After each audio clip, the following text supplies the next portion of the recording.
Hello বন্ধুরা, তোমাদের সাথে জীবনের সবথেকে বাজে এক্সপিরিয়েন্সের একটা ভিডিও শেয়ার করছি। আমার পরের দিন 4টে কেকের অর্ডার আছে। আমি সেদিনকে কলকাতা গেছিলাম, বাড়ি ঢুকেছি 7টারও পরে। সারাদিন জার্নি করে ইচ্ছে করে কেক করতে, বাট কালকে অর্ডার আছে, সকালে নেবে বলে কেক করতে বসেছি। তো ফিউজ উড়ে গেল, মেশিনটা নষ্ট হয়ে গেল, এদিকে কাস্টমার এসে বসে আছে।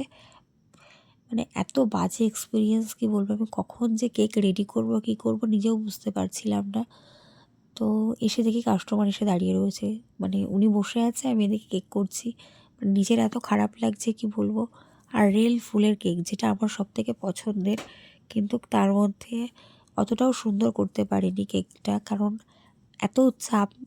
মানে পরপর টাইম দেওয়া রয়েছে, আর নেবেও সকালে, সন্ধ্যাবেলা নিলে এনাফ, কিন্তু সকাল 9টায় নেবে, 11টায় নেবে।